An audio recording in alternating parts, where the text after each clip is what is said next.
Today, we're going to take you on part 1 of Vatican City. But first, we must cross the Tiber River. We will cross Ponte St. Angelo, which is also known as the Bridge of the Angels. At one time, it was known as the Bridge of St. Peter when it was used to access St. Peter's Basilica. In the 6th century, both the castle and bridge became known as Point St. Angelo when an angel was seen to appear on the roof of the castle announcing the end of a plague.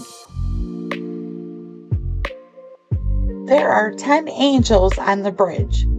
Each sculpture holds an object that is associated with the Crucifixion of Christ.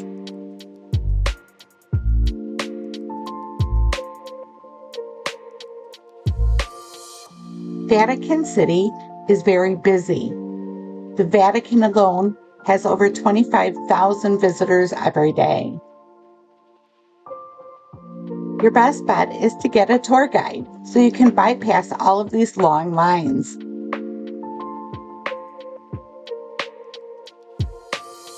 Once inside, you'll have your choice of taking the Bramante staircase up, or you can take the escalator up.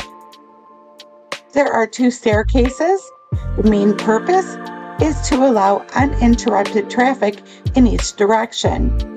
I'm going to let John take over so he can go ahead and give you some history. And there's one more thing, which is really important. The Vatican is a hill, but it's not one of the 7 hills of Rome. We are technically outside of the ancient city because we crossed the river, which in ancient times was a sacred boundary of the city. And this is important to note because in ancient times it was strictly forbidden to bury the dead in the city. You couldn't bury the dead. The dead is, you can't contaminate the city with death. So all cemeteries have to be outside the city, beyond the walls or on the other side of the river. That explains the presence of a necropolis, a pagan cemetery, on the other side of the hill, very close to where these crucifixions were taking place. So guess what? That's where these people were buried, including St. Peter.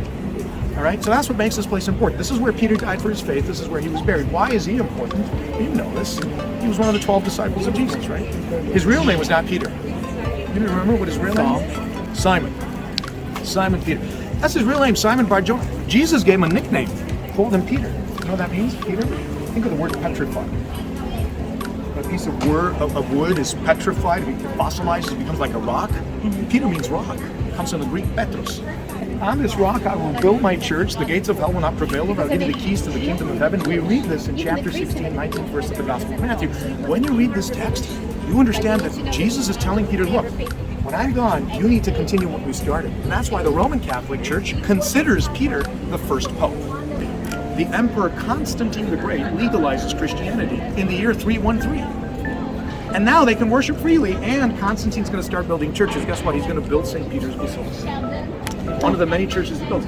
He builds it not just anywhere randomly, he builds it on top of the cemetery. They're going to bury the cemetery and build the church right over it in such a manner that the main altar where the Pope celebrates the Mass is directly over them. And that church that was built by the Emperor Constantine in the 4th century, it stood there for 1,200 years.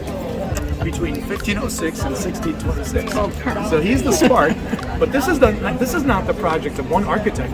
Rather, this is the sum of projects of different architects that were involved for over a century, and also different groups. It's the biggest church on the planet Earth, and it happens to be in the smallest country in the world. Just to give you a hint as to how big it is, I can tell you this: the Statue of Liberty of New York City can fit inside the church, with its whole arm and pedestal. The whole thing can fit under the dome easily. Let's go take some pictures. On the right, the Old Testament is on the left. It's like the Bible in pictures. All right, and there they are under the window. So this is what you need to keep in mind. The ceiling was repainted, and we're going to talk about that in a minute, but the side walls were never repainted. So some of the stuff you see in the Sistine Chapel was not painted by Michelangelo, it was painted before. Some of these frescoes are still there, namely on the sides and below the windows. On the sides of the windows and below the windows. Okay? Stories of Moses, stories of Jesus. And these are the details. They're really easy to read. It's like a vitamin picture, like a comics book. Right? Jesus being baptized with a lot of people. Watch. Remember I told you in the gospel, Jesus gives the keys of heaven to Peter. It's a symbol, of course, but here we have the handing over of the keys. The Last Supper, one of them. The inner sphere depicts our world, with the outer sphere depicting the Christian world. Once John spun the sphere, it will spin for about 20 minutes. Before the Cone Courtyard was open to the public, it was used by popes to hold parties and gatherings. The Spanish Pope, Pope Alexander IV, even held bullfights here.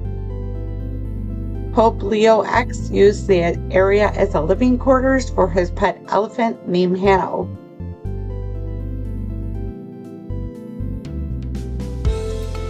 There are many examples of ancient Rome throughout the Vatican museums. After the fall of the Roman Empire, the Vatican was quite fond of collecting art and other valuables.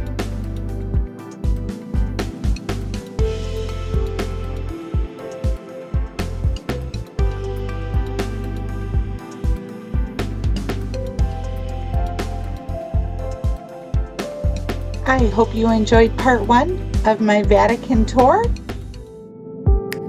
Please don't forget to subscribe, like, and share my videos. And remember, it's up to you to make it fun, make it yours. We'll see you for part 2 the next time.